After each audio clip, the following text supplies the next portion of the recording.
My salutations to all of the pious souls present here.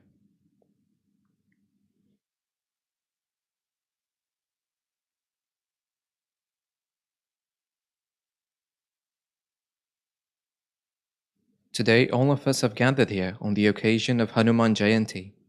On today's occasion,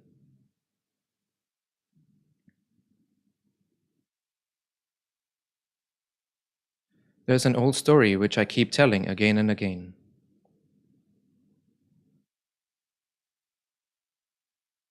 That seems very relevant to me today. The story is as such. There were two farmers named Ramu and Shamu, and they were both laborers. They did not have any of their own farmland, and they used to perform labor in the farmland of others and serve their lives out this way. Once, the king of that country went out for hunting, and he got lost. And after getting lost, for 3 days he kept wandering around, hungry and thirsty. And after 3 days, he entered a village. So that village was that of Ramu and Shamu. So he came close to them. He had very worn down clothes. It was filled with mud. He was hungry and thirsty for 3 days, and nobody was able to recognize that he was the king. After that, he was very hungry. So the food they had bought for themselves, they gave that food to him. They made him drink water. And then he gave his introduction that I am the king of this country. And with your welcome, with your culture of serving guests, I'm very happy, and I want to give you something. So they said, we just did this from the perspective of humanity. We have no expectation from you, and we do not want anything from you. Even then the king said, that if you take something from me, then I will become happy. I will be pleased. Even if it is only for my happiness, take something from me. So he began insisting a lot. So then Shamu said, I have no land. If you write 8 acres of land on my name, then I will perform farming and I will spend my life happily. So the king said, okay, I will give you 8 acres of land. And after that, he asked Ramu as well, should I give you as well? Should I give you some land too? You have no land of your own. So Ramu said, no, I do not want anything. But the king began insisting a lot. So Ramu then said that the thing I will ask for is quite strange. But the king said, no, whatever you ask for, I will give to you. So he said, it is my wish that on the day of Dashera, you come to my house to have food. So the king was very surprised that I come to his house on the day of Dashera to eat food. What is his benefit here? He did not understand anything. He said, then what are you going to obtain from this? He said, no, nothing. You said, then I asked. If you want to come, then come. If not, don't. So the king was true to his word. He said, okay, on every Dashera, I will come to your house to eat food. And this thing, as soon as the ministers got to know about this, then all of the ministers took a meeting. And the shanty hut in which Ramu used to live in, the fact that the king would go to eat there, as soon as they got to know about this, they made a small house there. They decorated it and made it appropriate for the king to have food there. Later, then every year, it became a tradition. Every year, the king would go to Ramu's house to eat food. On every Dasera, every year he would go. So what happened from this? Since he started going every year, then all the villages from the king's royal palace to Ramu's village, all those villages had good arrangements made for electricity, water, and all sorts of other development. All the villages developed. And when he started coming to Ramu's village again and again, then even that village improved. All the conveniences were made there. All arrangements were made. But Shamu's state was exactly the same. Shamu obtained the land, but he did not have water for irrigating. So even today, he was immersed in problems. I have told you the story again and again. But they say, right? When the Guru keeps saying one thing again and again, then the meaning is that the meaning in which he's trying to convey this to you, the meaning he's trying to imbibe in you, you're not able to understand it. The understanding is that you should obtain the Guru's proximity. See, what did he do? He obtained the company of the king. So what happened when he obtained the company of the king? His shanty hut became a small palace. His village improved. All the villages from the palace to his village also developed. In just this way. That is why whenever, because of your good deeds,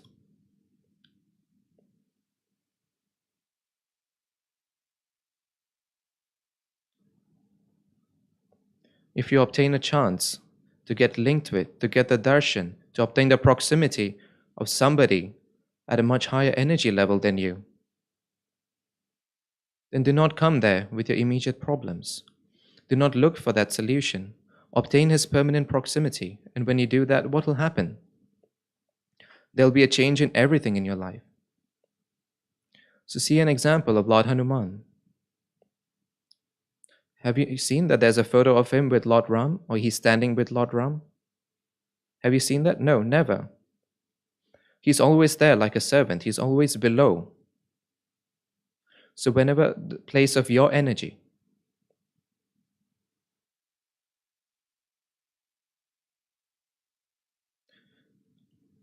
so whenever somebody at a higher energy is present, won't you try and obtain that energy? Then what happens today? People say, Swamiji, can I take a group photo with you?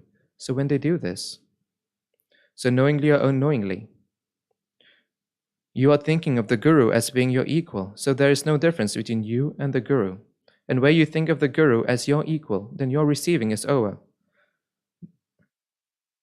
Your receiving capacity is completely over. That is why the need is that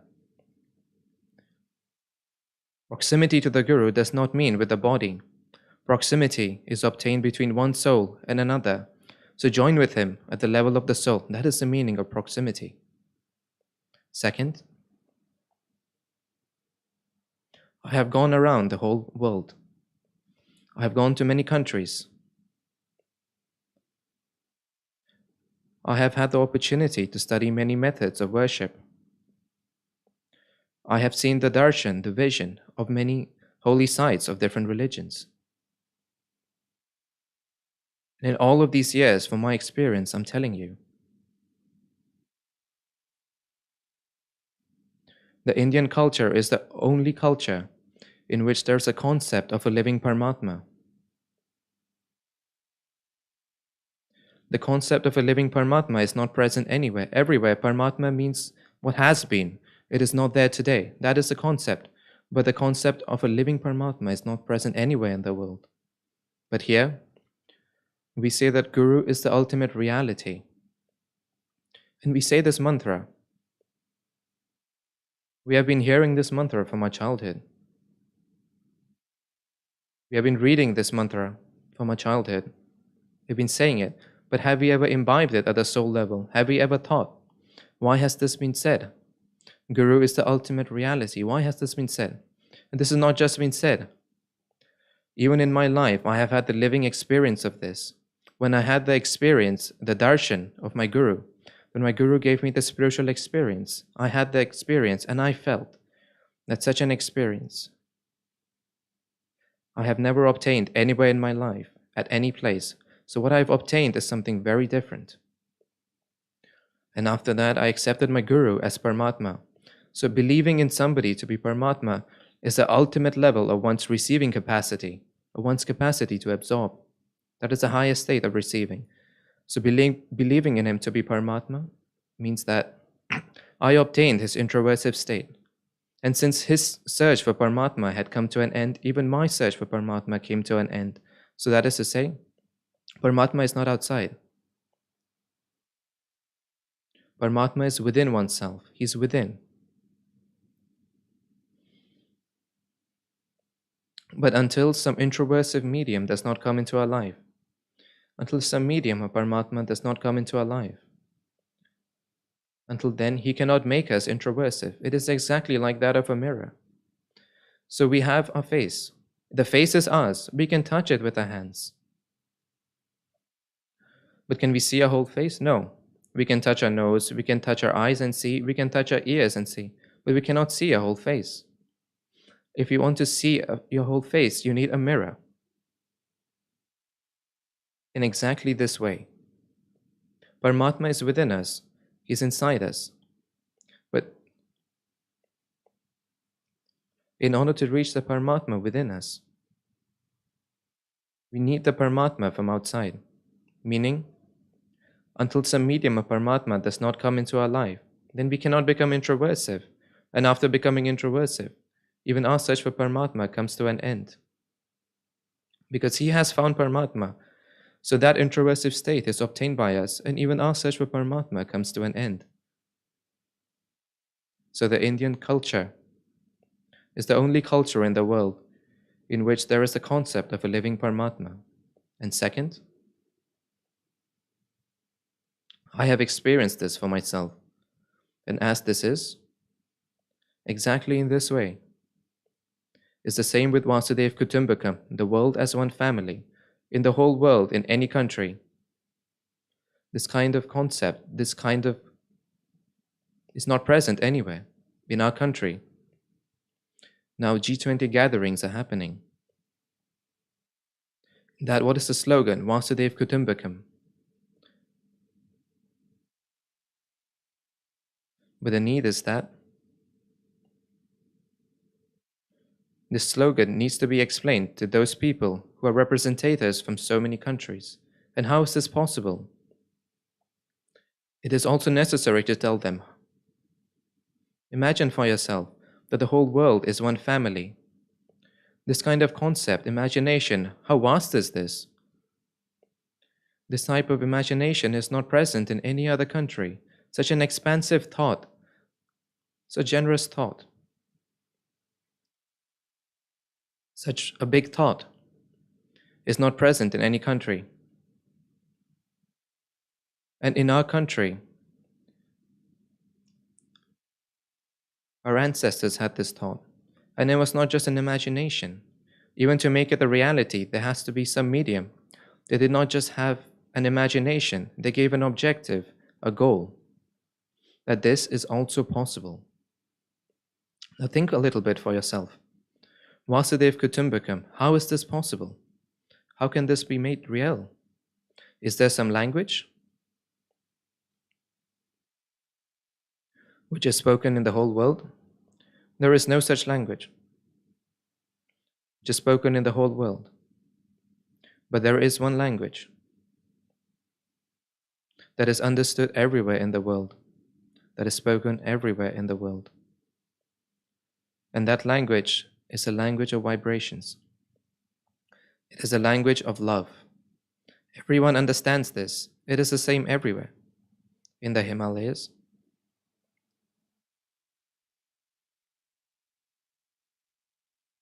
there are many tribes which used to gather there.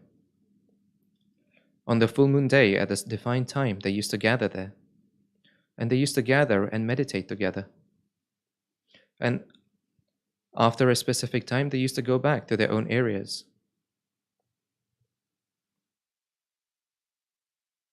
There were so many tribes and so many different languages, but still there was no speech.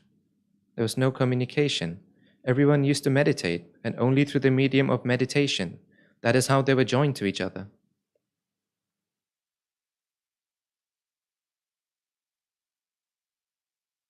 Many times I tell you about proximity to the Guru. I tell you about these incidents. And even in those, many things used to go on in the language of vibrations. Any question that used to come in the mind. And the Guru used to recognize it immediately. And he used to give the answer to it in the language of vibrations. There used to be no direct communication. It used to be direct, through the eyes, through the breath. Meaning when you establish communication with the Guru, then even our breath gets linked to the Guru. We understand from each breath. meaning that there is no language in the world through which the imagination of the world as one family can be completed. So firstly, this is beyond the boundary of languages. Second, there is no religious book in the world through which all the people in the world accept it. Think a little bit for yourself. Is there any book in the world that the people everywhere, all over the world accept? There's no such language, there is no such book. Meaning, there is no language that is accepted all over the world. There is no book which is accepted all over the world. There is no method of worship, no religion which is accepted all over the world. See, forget about the world. Even within our own country, there's so many methods of worship, so many religions. And even in these methods of worship, there's so many deities.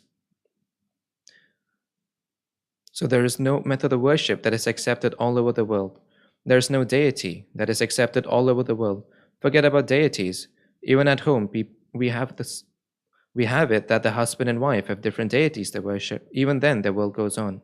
For example, my grandfather was a devotee of Lord Hanuman. On every Saturday, he used to go to the temple of Lord Hanuman. But my grandmother was a devotee of Lord Krishna, and they did not go to each other's temples. My grandfather would never go to Lord Krishna's temple, and my grandmother would never come to Lord Hanuman's temple. So even the husband and wife have different deities. Even then, their world is going on. Meaning in the world, there is no such deity which all the people believe in. Second, the oldest method of worship, in that they used to consider the 5 basic elements to be God, to be Paramatma. And that tribal tradition, it is still present in the world today. Even today in America, they are the Red Indians. They perform meditation through that method. In the UK, they are the Druids. They also use the same method of worship. In India, they're the Aryas. They use the same method of worship. And after that, there is a tribe called the Maoris in New Zealand. Even today, they worship with the same method. Even despite them being so far away, how did they all come together? How did they have the same method of worship? Because before, all of these countries were in the same place, and then later, they got split into pieces. And then all of these people went away from each other. But in one ancient time, there was only one method of worship. The meaning of this is that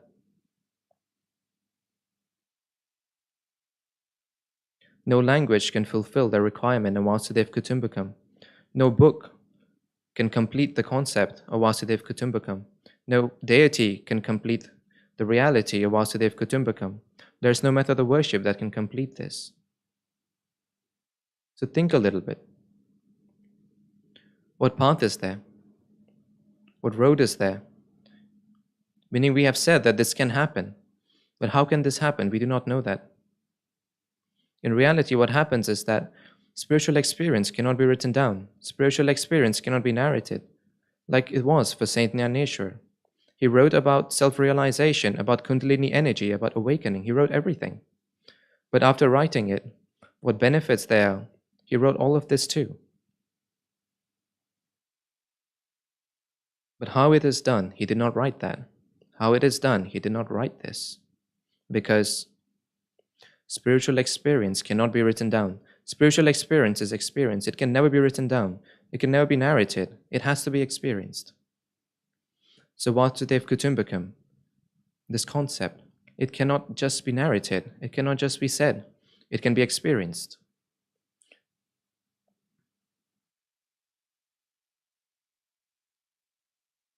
And there's only one path, which I'm telling you after all of these years of meeting so many people.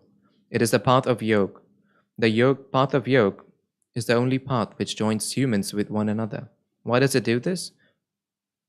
Because as soon as humans join with the path of yoga, his physical consciousness becomes less, and his soul consciousness increases. And after the increase of his soul consciousness, All of the boundaries made by the physical body come to an end. All of the boundaries, whether it's a boundary of a country, the boundary of some district, the boundary of some language, the boundary of some religion, all of these boundaries are created by humans. All of these break. They have been created by the body, and all of them break.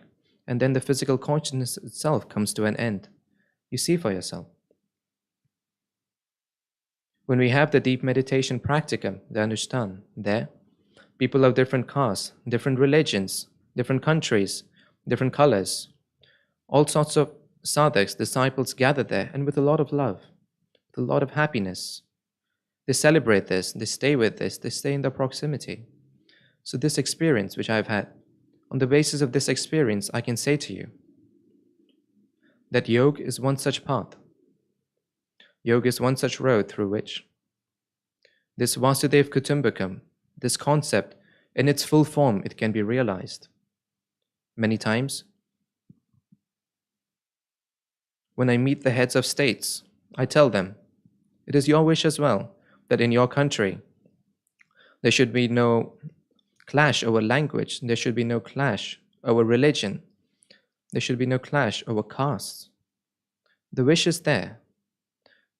But the road for that, do you have that? No, you don't have it. The path to do this is yoga.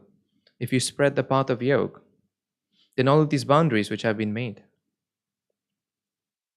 all of these boundaries which separate humans from one another, all of them will come to an end, and humans will come with other humans. So that is to say,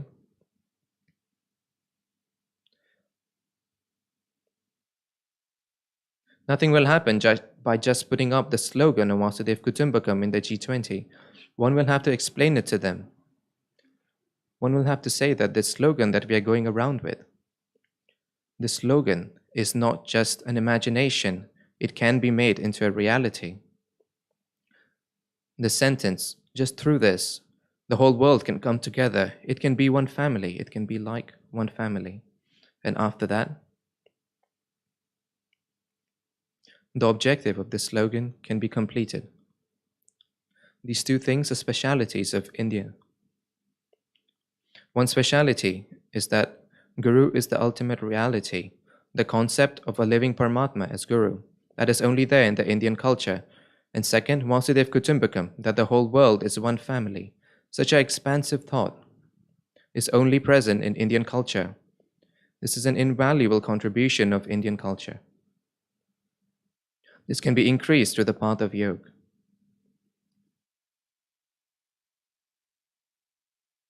And when it comes to energy centers, then recently, see, in my life, I have no desire to go anywhere, to reach anywhere. I'm situated in my own place. I'm satisfied. There's no desire. But Guruma had the desire that once we should go to Kashi. So for 3-4 years, I had stopped her, that let them complete the Vishwanath temple, and then we will go. So when it was completed, then after the Anushthan, we went there. And after going there, I had the experience.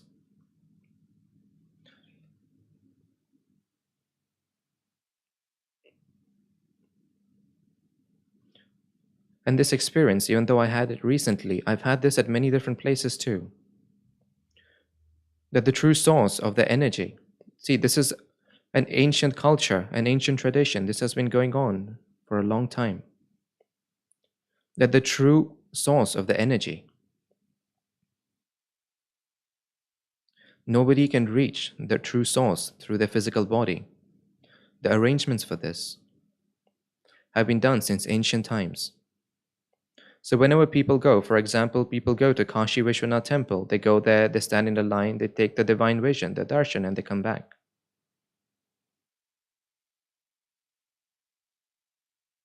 They are not able to reach the true source of the energy. They cannot reach the true sight.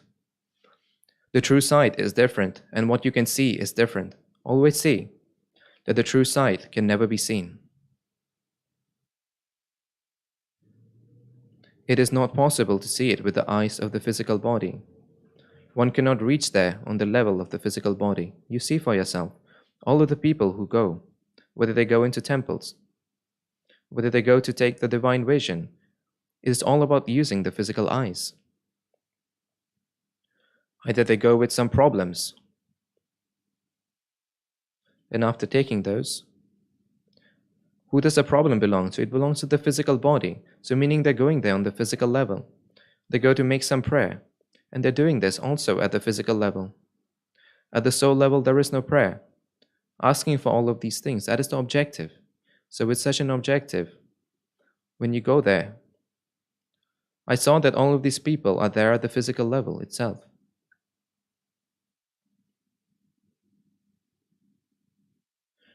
Nobody can reach the true sight through any path other than that of meditation. The path of meditation, the path of yoga, is one such path through which one can reach these sights. And such sights, not just one, are created at so many places. All of these ancient religious sites, at all of these places, the true source of energy is different. And after that, all of the people who go there for darshan, they are different. What they see is different. That is why it was said in ancient times that one should go for pilgrimages along with the Guru. One should do it with the Guru. Why was this said? Because we do not know where is the energy? Where is the energy stored? What is the true source of it? We do not know that, but the Guru knows. So the Guru will accurately go to the right side, and from that true source he will gain energy. And so we will also obtain it automatically, meaning whether we have the state or not, whether we can reach there or not, but he will make us reach there, because he will definitely connect there. He is not paying attention to what can be seen. His attention will be on the true source, and he will put his chitta there and gain the energy. Just like that, another example is that of the Ganges River. See, the Ganges River comes out of Gangotri. People go till Gomukh, they make a pilgrimage there. They go there and take the darshan, the vision, and come back. There is a good temple made there. If you go there, you will see that there's a temple made there. And from there, the Ganges comes out. People have this belief. By thinking like this and believing as such, they take the darshan and then they come back happily. But in reality, the true source of the Ganges River is not there. Very deep inside, there is a cave which has now been closed, and from that, the Ganges River has actually come out. That is the true source, but where it comes out, that is considered to be Gangotri now. And other than this, see, this is a belief. See, for example, by going into the Ganges River, all of your sins are washed away. So no matter what sins you have committed, if you go into the Ganges, they're washed away. That is why people go to bathe in the Ganges. But in reality, does this happen? No. But if you have the inner feeling, the bhav, then you will have this spiritual experience. If not, it won't. See, it is a law of karmas that whatever karmas you have done, you have to suffer them. There is no freedom from this. So whatever karmas you have done, no matter how many times you bathe in the Ganges River, the karmas will not come to an end. You will have to undergo those karmas. And then, why is this said? That if you go into the Ganges River, all your sins will be washed away. And it's not just now. People have been saying this for years on end, for a long time. And they've been saying this because it has turned into a belief. If you keep your faith on the stream of consciousness, then one incident happens. It is not your sins which come to an end. Even more than the sins, it is the memories of the sins, the recollection of it. For example, if a person does something wrong, and after doing that he knows that I have done this sinful deed, and even if he has not done it in front of anybody, even if he did it in solitude, imagine for yourself that you did some bad deed all alone. Nobody except for you knows it in the whole world. But even despite this, you will bear the weight of this. From inside, you will keep feeling that I have done this wrong thing, I have done this wrong thing, I have done this wrong thing. Yes. if you go and take bath in the Ganges river with this feeling, then those feelings will come to an end. That past will come to an end. Those memories will come to an end. Meaning you will have to undergo the effects of that bad deed. But the pain, those troubles that you were having from remembering it again and again, those memories will come to an end. It is a recollection of these sinful deeds that you kept remembering, that will stop coming. But even then, when will this happen? Only when you go there with full faith into the Ganges river, that really, by going there, my sins will definitely come to an end. So are you able to understand this? It is not your sins which come to an end. It is a recollection of your sins which come to an end. And this recollection is bad. See, one does not know, but when one dies, then at the time of death, all the sins one has committed, all of them are seen by the dying person like a cinema film. And even if they did not feel bad while doing it, they feel terrible while seeing it at the time of death. And they keep praying that, Swamiji, I do not want to see this. I do not want to remember it. Please give me death. And they beg for death. So in life, never do any such deed, which will come in front of you like a cinema at the time of your death. Everything you do is recorded accurately, and this is what you will see. So when it comes to energy centers,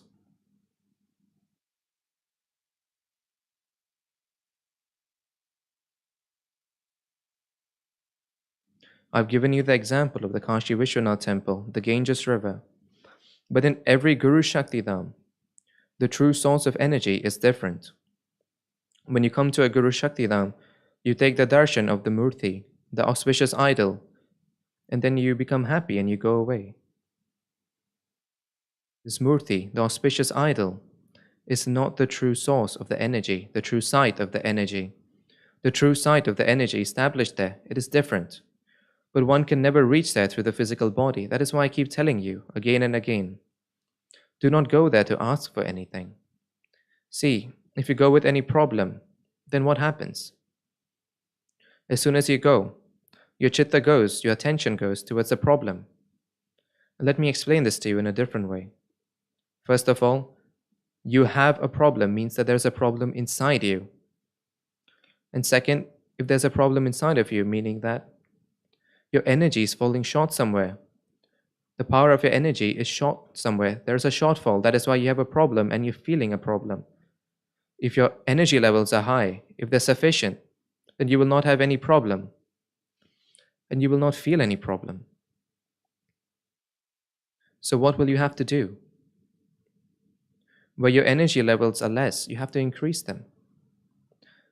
So what do you go to the Guru Shakti Dham for? You go there to obtain energy. You go there to take in the energy, that after taking that, you can increase your own energy levels. Your own energy levels which are less, increase them. That is why we go to an energy site. So at such a time, where should your chitta, your attention be? Your chitta should be on the energy there. Your chitta should be on the energy. But where is your chitta? Your chitta is on your problems. It is on your issues. Then how will your energy increase? This is what I keep explaining to you again and again, that do not do anything there. And second, if you go there at the physical level, you will not be able to obtain that energy from there. See, even the Murti is a medium. Imagine that there's an extremely high mountain. And on top of that mountain, we are seeing a door. And we have the target that we want to climb there. It is an extremely big mountain and we want to go up. And there's a fortress there with a door. After climbing for hours and hours on end, we reach this door. And after seeing the door for so many hours, we made that objective. That we want to reach this door of the fortress. And then we go there, we reach the door, we sit near the door, and then we come back. We do not actually open the door and go inside. See, the Mangal Murti is also a door. It is a door of energy. By going there, seeing it, taking its darshan, do not just go back. But when will this happen? When you take some problem, some issue and go, then you will be at the physical level. And if you're at the physical level, you will only see the Murti. You will take its divine vision, darshan, you will become happy and you will come back. But imagine for yourself that if you go at the soul level, then you have no problem. The soul has no problem. understand this. All of the problems of life are related to your physical body. Once your physical consciousness comes to an end, imagine this. That if in reality Paramatma comes in front of you, what will you ask for? Please give my son a job, get my daughter married. You will ask for such things. See, all of these relationships will drop away with your physical body. They are not permanent. What is permanent? Your soul. And the development of your soul, your spiritual development. Energy, ask for that. Meaning what you can obtain permanently through which you will progress, ask for that. But you ask for all of those things which are destructible. Your physical body is destructible, and all of your relationships at the physical level are also destructible. All of these problems are also destructible. Does your guru have any problems? No, he's sitting well. So imagine, all of the problems of the physical body will end with the physical body. So why should we use that energy for this? So the necessity is that you go there and obtain that energy. You take in that energy. You take the darshan, the divine vision of the murti, the auspicious idol, and while seeing it, even the murti will become invisible. And your connection, the connection of your soul, should be with the soul of the guru. If this happens,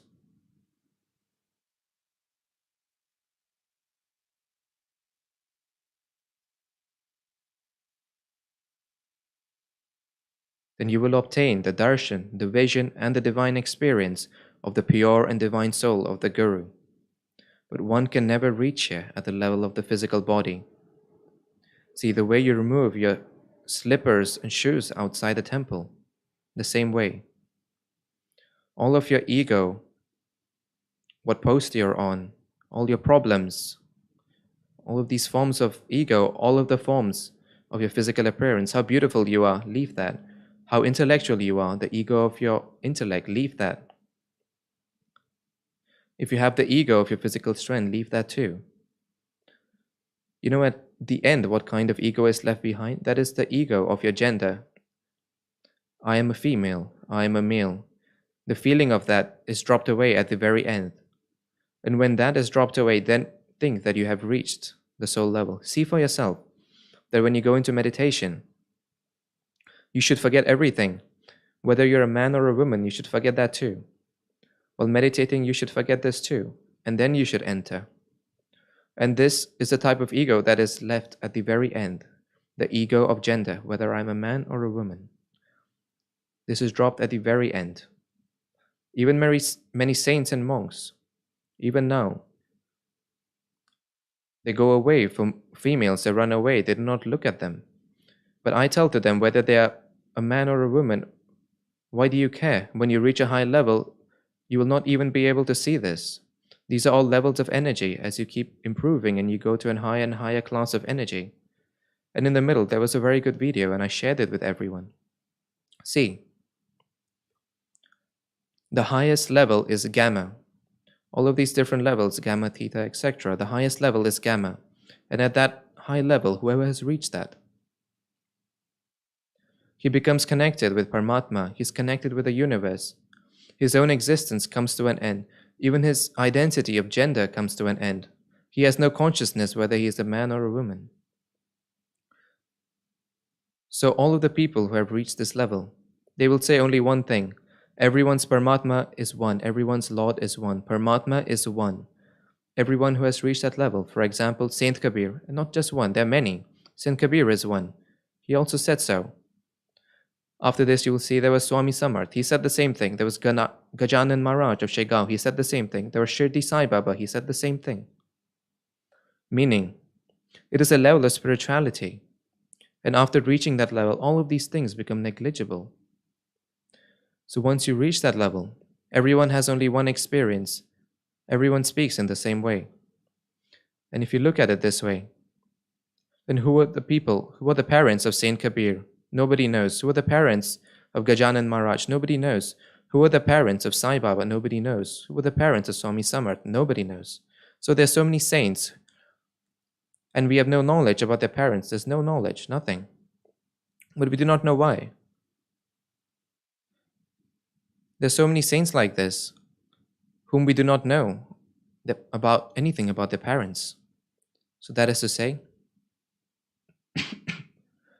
this is a level of spirituality. And when you reach that, you will have this experience for yourself.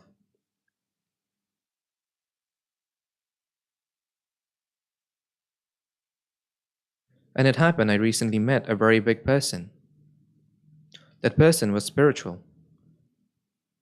But he was not of a religious path. But despite that, he was stuck at the Agya chakra, the third eye chakra. And he said that, I see colors at my third eye chakra. And I said to him, that meditate with me, then you will stop seeing this too. Meaning,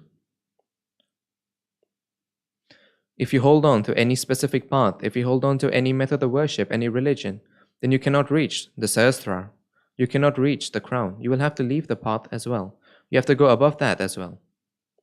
And once you go above that, you will have this one feeling. Paramatma is one, the universe is one, because you will be connected to everyone at the universal level. Many sadhaks, for 20 years, for 25 years, they have been joined with this method of meditation.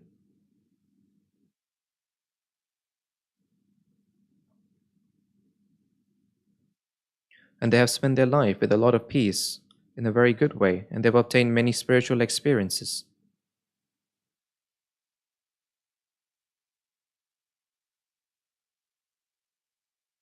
So it is my saying to all of these sadhaks, these disciples, that now you have reached the age of 60. So whatever life you wanted to live, you have lived. Now give some time to the ashrams.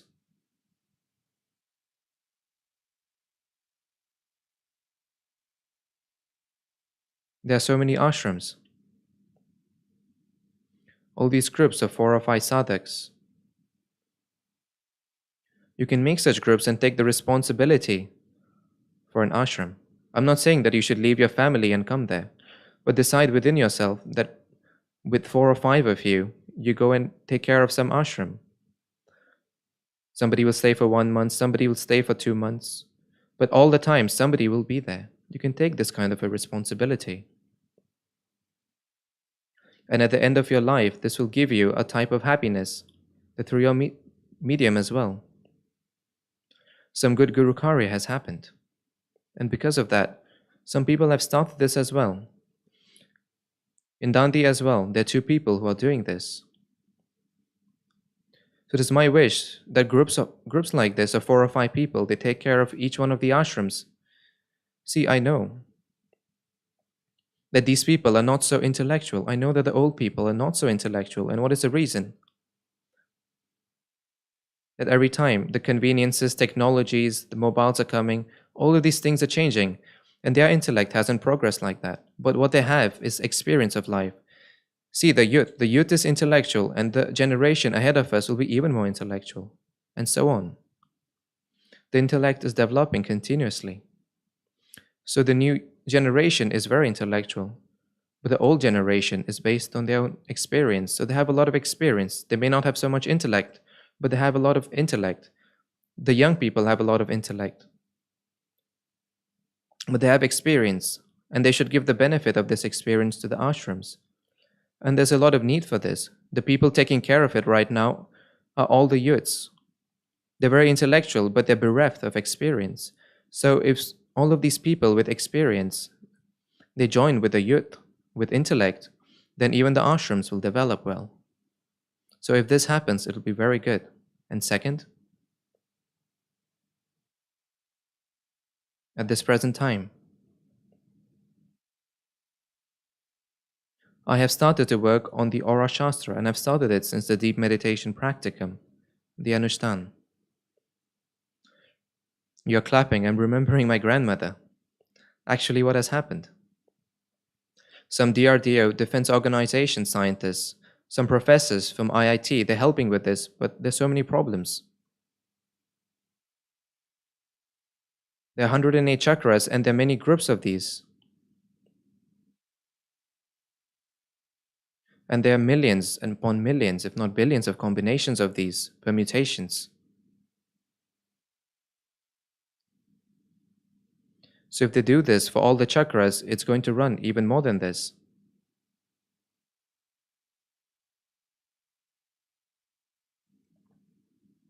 So this kind of discussion is going on for a full month.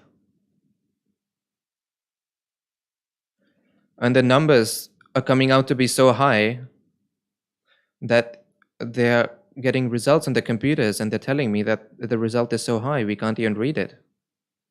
So it happens that some work has happened that after which we become forced to think, how could this have happened in the Himalayas, in some caves?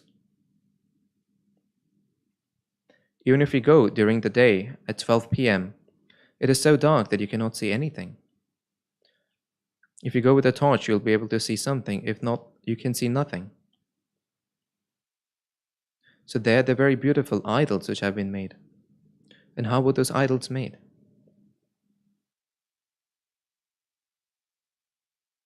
How would have people chiseled these sculptures there when there's no light there? And it is not possible as if they lit some herbs or something. There is no effect there. And if they light herbs there, there'll be so much smoke that it'll be difficult to live there. So how did they do this? So the people who did this, whoever made these idols, they made their body illuminate, and they created these idols to the illumination of their body. So there are many such fields which cannot happen on the physical level. So even the scientists have thrown their hands in and said this is not possible at the physical level. Now you do it at your level. So what kind of thing is this, the Aura Shastra?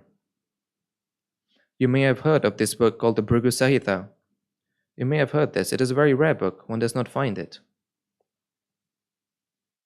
So I got the opportunity to see this holy book, the Bhrigu Samhita. So what is the thing in this book? For example, your birth horoscope, the time at which your physical body has taken birth. You can search for that horoscope in this book.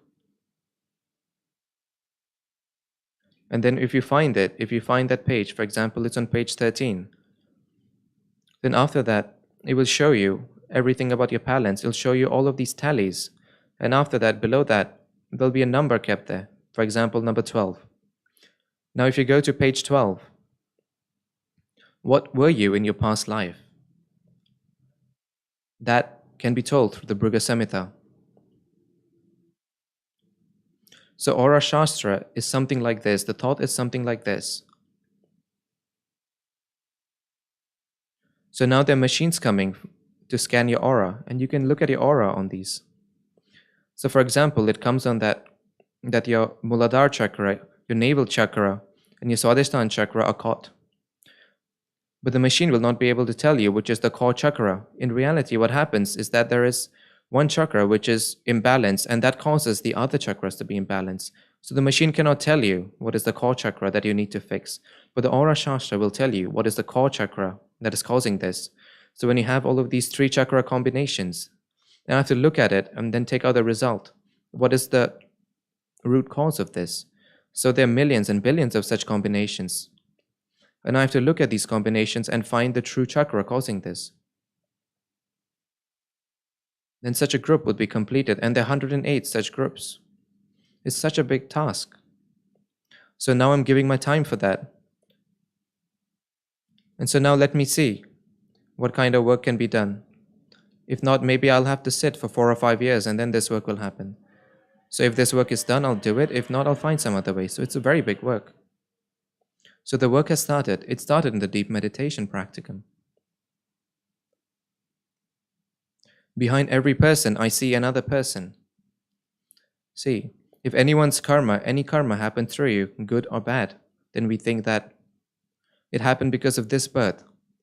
No, the effects of your past lives, they are definitely there. So this is a very deep topic. The more deep you go into this, that much it keeps getting deeper and deeper. So all this work is going on the Aura Shastra, and secondly, work is going on the Guru Shakti Dhams. A plan has now been launched in that now there are 7,000 members, But the objective is that we have to reach 15,000 members by June. We need to have such members who give a donation of 811 rupees every month. And with one donation, that money will reach all of the Guru Shakti Dhams everywhere. And all the Guru Shakti Dhams will receive money from here. And there'll be no problem of wealth, of finances. So in Dandi, we had the experience that the team between the construction work is the same team looking at the donations. And because the team is looking at both of these things together, the work was very slow. But now that the teams are separated,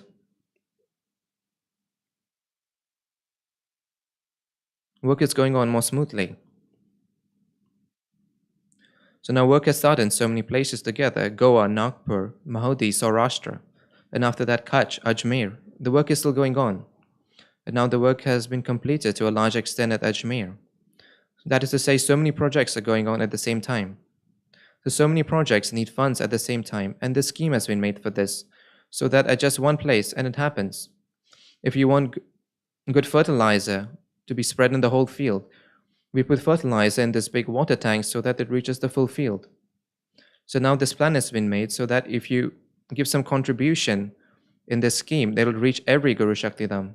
And all of the Guru Shakti Dhams will be constructed as soon as possible. Why soon?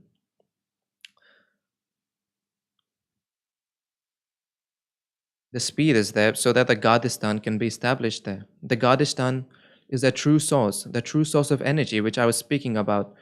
The Murti, the idol, is the door, which you take the darshan of and come back. You think for yourself. Just by having the darshan of the Murti, you take in good energy, and if you reach the true site, then how much energy will you get? How much proximity will you get? It is my wish that the way you remove your shoes and then enter the Guru Shakti Dham, after washing your hands and feet, sit down for 10 minutes. And second, people ask me these questions. One asked me this question, that Swamiji, what do you say? I leave all of my problems. I sit for 10 minutes outside. But as soon as I enter the Guru Shakti Dham, I remember all of these problems again. It's not as if it just happens to me. It happens to everyone. Why does this happen? Actually, these problems are tying you with your physical body. These problems are bringing you to the level of your physical body.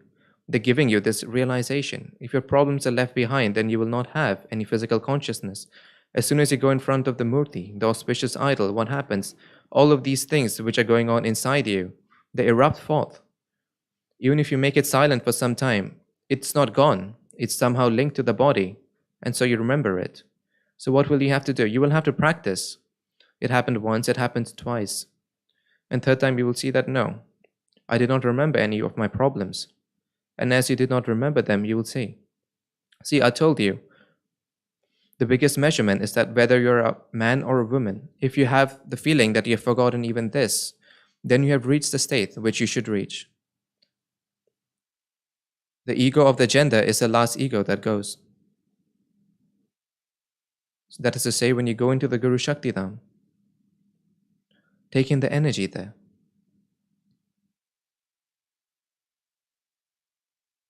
Do not focus on your problems. Do not go there with your problems. See, if you take in the energy there, then you will become powerful by yourself. The level of your energy will become so good that after that, you will be able to solve your problem by yourself. You will be that capable, that strong. Now we will meditate.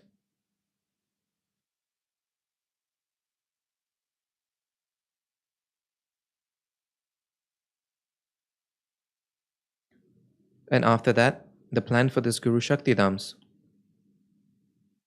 so that this objective is completed as soon as possible, we will make a prayer for this. See, first, take your right hand and place it on your crown, the top of your head. It is the habit of humans. Where will we take our hands? Our chitta, our attention goes there as well. So do not just keep your hand there. Along with your hands, you have to keep your chitta on your crown as well. Press your hand a little bit on your crown and rotate it clockwise 3 times.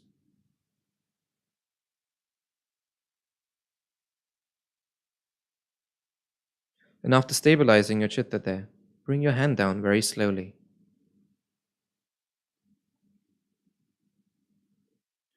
And second, the mantra which we will speak, which we will chant. While chanting this mantra, experience it as well. The more strongly you experience it, that much more of a good spiritual experience will be obtained by you.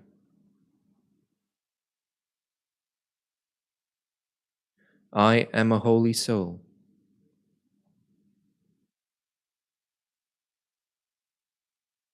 I am a pure soul.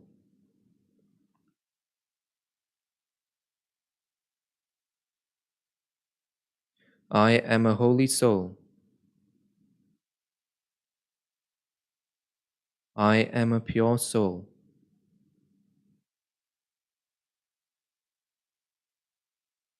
I am a pure soul.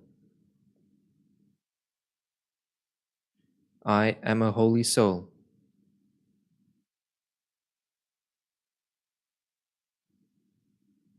Now put your chitta on your crown, the top of your head, and meditate.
Now we will pray. Hey Paramatma,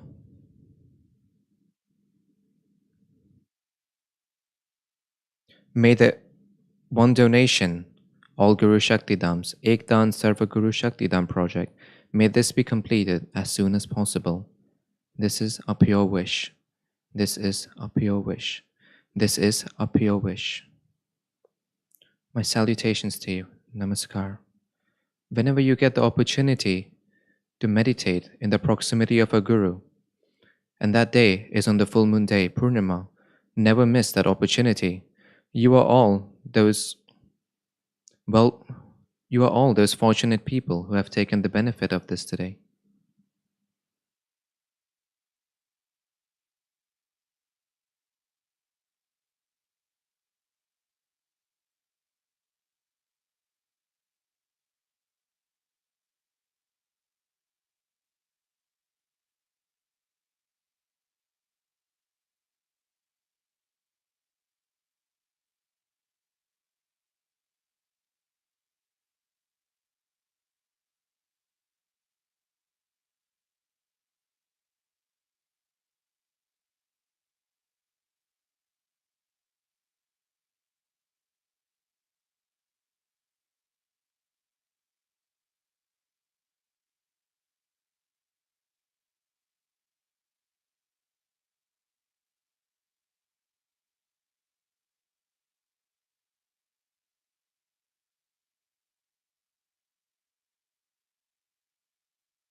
Jai Baba Swami, there will now be a Q&A session.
The question is as such, Gurudev, this is your last birth?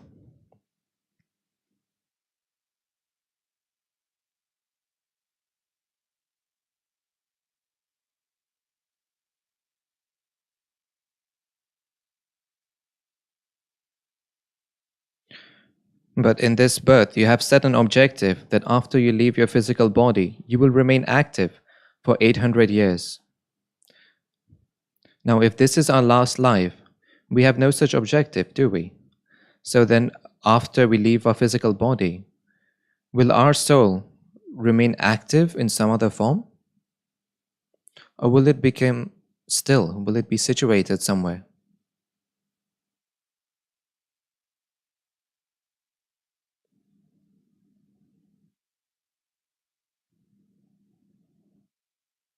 Okay, Swamiji says he is not understanding. We are moving on to the next question.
Whichever people have been successful on the path of meditation,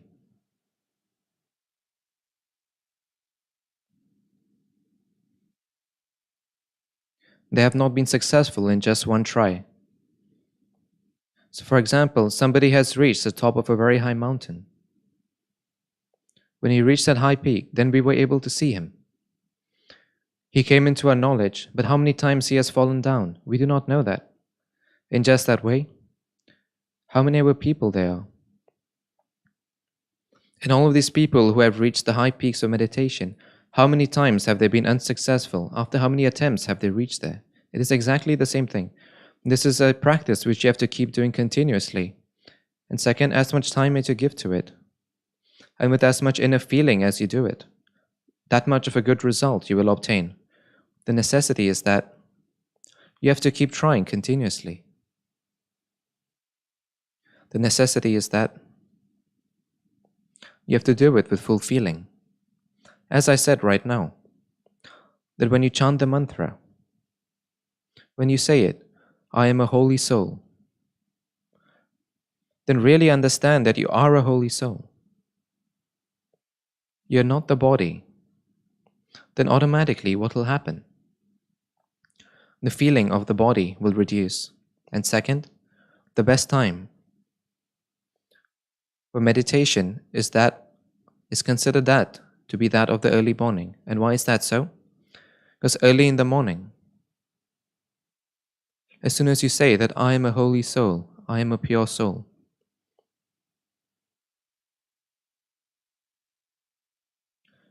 then the thing which you keep repeating early on the day,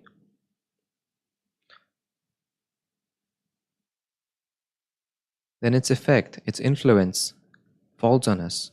In just that way, when you keep saying it, that I am a holy soul, I am a pure soul, then knowingly or unknowingly, your soul consciousness will increase. And when the soul consciousness within you increases, then automatically what will happen? Your physical consciousness, your physical feelings will reduce.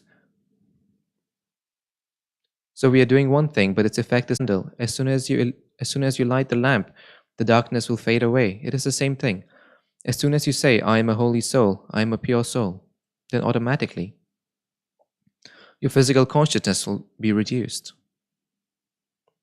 And this is a process which happens continuously. It's not as if it happens immediately, very easily. And second, you have to keep doing it continuously. See, even in my life, for 45 years of my life, I've stayed in this.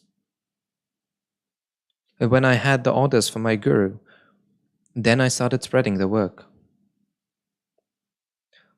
It's not just in the spiritual field. It is like that even in singing, even with musical instruments. That even in this musical training houses, sometimes people are not allowed to perform for 30 years, 40 years sometimes. They're just made to rehearse and practice. They practice for years and years on end. When they think that they have been perfected, then they're given permission to host live programs. So it is not as if it is just in the spiritual field. So this field itself is different. Here you have to practice continuously, you have to try continuously. And second, whether I should be able to meditate, this is also an expectation. And because of this expectation, you're being disappointed that I tried for so many days, but I wasn't able to go into meditation. What is the meaning of this? The meaning is that you did it with expectations. That after sitting, I should definitely be able to go into meditation. I should have spiritual experiences. Even that is an expectation for experiences. Even the expectation to go into meditation. Do not go in with any expectation. Go in with a silent chitta, a calm chitta. Keep no expectation. See, always remember, expectations bring us to the physical level. The soul has no expectations of its own. Then that you should be able to go into meditation. Why have that expectation? That you should have vibrations. Why do you have that expectation? That you should go into meditation. Why do you have that expectation? See, when you have any of these expectations, knowingly or unknowingly, your chitta comes on your physical body. So don't go in with any such expectation at the physical level. Even thoughts should stop. I'm having so many thoughts. This is also an expectation. In meditation, the biggest problem, what is it? It is that of having excessive thoughts. I'm having so many thoughts and I'm not able to go into meditation. You're having a lot of expectation, having a lot of thoughts. Even that is a thought, an expectation. So pay no attention to it, how many thoughts you're having. Anything you try at the physical level, and do not try to stop your thoughts at all. Many people try to stop their thoughts. They make efforts in this direction. All the efforts you make,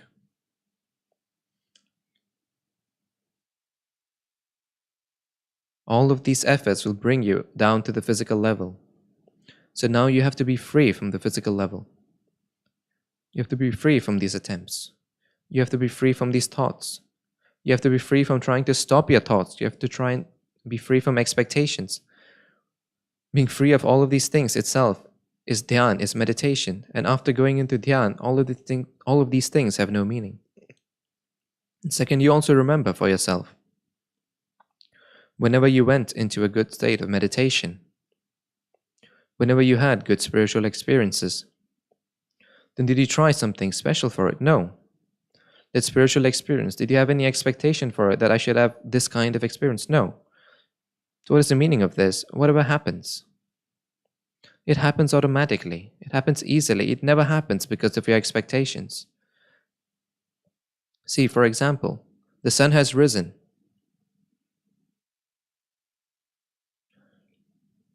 But the sun rising and the light coming into a house, that is not in our hands. When the sun wants to, it will rise. And when the light wants to come into a house, it will do so.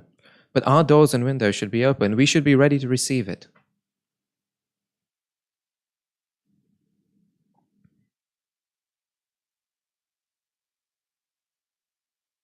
So we should always be ready to take in energy. We should always be ready to take in any spiritual experience. We should always be ready to go in at the soul level. See this path. On this path, by planning, by having expectations, nothing will happen. Everything that happens, that is why it is said, The grace of the Guru. The grace of the Guru is like rain. It doesn't happen because we ask for it. It happens when it happens. It is like the rising of the sun. It's like a natural process. Nobody can do this. And even if somebody wants to do it, it cannot happen. When they happen, they happen. So in just that way, it is the same for meditation. The same for spiritual experiences. When it will happen, it will happen. By having expectations, by having thoughts, it will never happen. That is why they say, keep sitting at the banks of the river. At some time, the wave will come. So leave your expectations and sit. It will be good.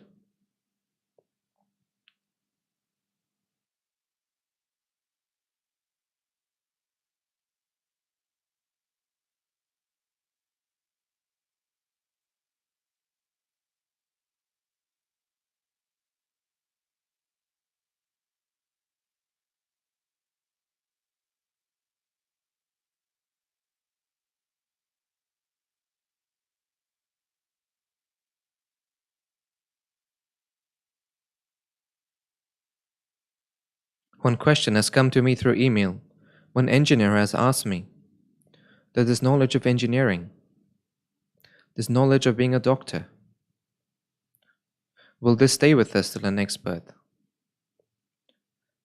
So today, from this stage, I'm giving him the answer that all of this knowledge is knowledge you've obtained through the physical body. It will end with this lifetime. Why? Because you gained this with your physical body. The knowledge of engineering, you gained it with your physical body.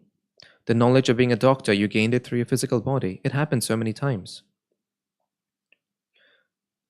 Doctors, after they reach a certain age, they forget everything about medicine, about treatments, about everything. Meaning, this is knowledge which ends with the physical body. It is not permanent. Only the knowledge of the soul, Atma Gyan, that which has been obtained by the soul, that will come with you. It is all recorded in your aura, in your subtle body, that in your last birth you obtained so much knowledge. That will come with you. But this knowledge of engineering, this knowledge of being a doctor, meaning that knowledge which you obtained at the physical level, that knowledge can never go on with you in the forward journey. That kind of question came from a sadhika as well. She says, when I have some spiritual experience, when I narrate it to other people, I feel very good.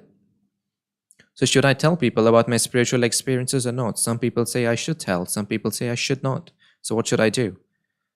So for this, I have told her, after telling the spiritual experiences, if your ego is increasing, then don't tell them. And if your ego is not increasing, and if after narrating your spiritual experiences, you are feeling good, and the person in front of you is feeling good, and you're taking the bliss of this, you're obtaining a soul level happiness, a soul level bliss. And if you're going at the soul level and then telling people, then you should tell.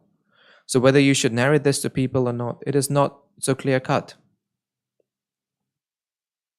So sometimes you also feel a spiritual experience, then to show your own ego, to show off, then do not tell people like this. And if by doing it, you're getting bliss, you're feeling good, your ego is not increasing, you're telling people at the soul level, then tell them.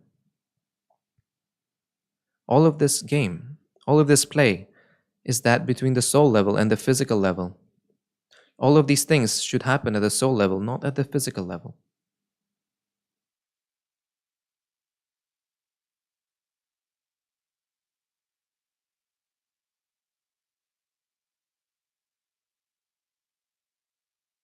So another question coming in. Gurudev, there's a question for you.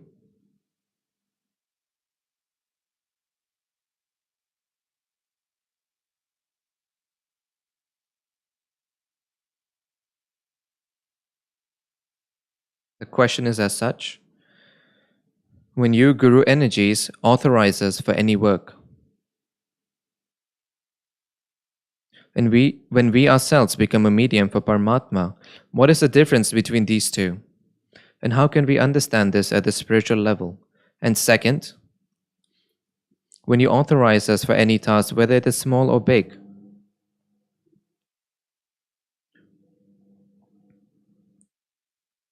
then what is the importance of this word authorize at the spiritual level? And how can we understand this at depth? And how can we bring this into our lives so that we're able to make spiritual progress? So, Gurudev, please show us the path ahead for all of this. Jai Baba Swami. See, the whole field of spirituality revolves around this one word, and that word is adhikrut, authorized. The meaning of adhikrut is that it is done with the Guru's order, with the Guru's grace. It is done in sync with the Guru's energies. When this happens, then we have no role in this. There's nothing of us here. We just become a medium. And from one medium, from one person's hand, a lot of work can happen. And you see, I also have been authorized to do this work. There was a sanskar, a virtue at the soul level, and then they authorized me to distribute this virtue to everyone. So now even the ordinary person, even ordinary people, work can happen at the world level through even such people. This was never possible before. Even Jain sages used to tell us that we spend our whole life and then we're able to make one temple. And they ask us, how did you make so many ashrams? And I tell them, I did not make them. It happened automatically. One person can never do this by himself. It happens through his hands. Even if you don't understand anything, look at it through a materialistic perspective. If by joining with one person, you're having so many spiritual experiences, what is the meaning? That person is connected to some very big source of energy. So the meaning of adhikrut, of authorized, it means that after that happens, we have no role to play in this. And second, grace, blessings. All of these are words at the soul level. They're not at the physical level, meaning just putting your hand on somebody's head and blessing. It's not something like that. When somebody is authorized, that person joins with the soul of the Guru. The disciple's soul becomes linked to the soul of the Guru, and after they are linked, what the Guru is thinking, what the Guru is saying, what the Guru wants to do, all of these things, the disciple gets to know about this automatically. He does not say anything. He does not ask. It happens. I never asked my gurus any questions. Why? Because I used to think that what is necessary for me to know, to understand, they will tell me themselves. And what is not necessary for me to know, why should I ask them? So automatically, what would happen? As soon as I used to connect, that knowledge was obtained by me automatically at the subtle level. So that is to say, all the spirituality is joined to this word adhikrut, authorized.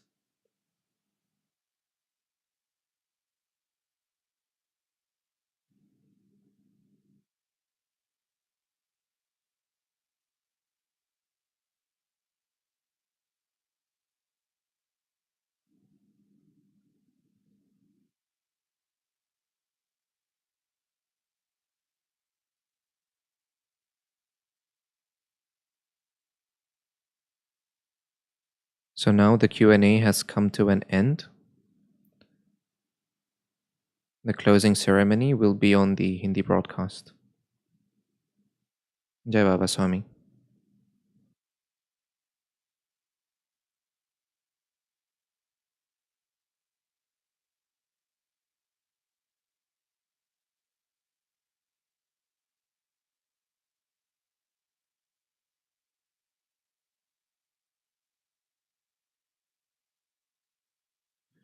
Now we will do the Shanti path.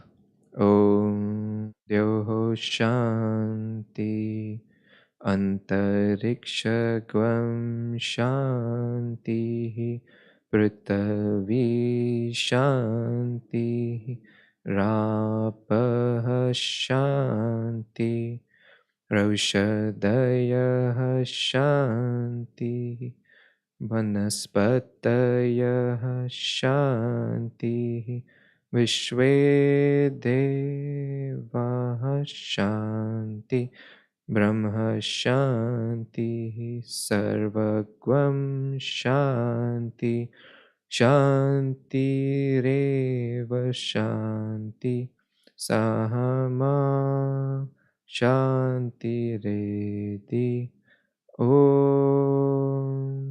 Shanti Shanti Shanti Sarvarishta Sushantir Bhavatu.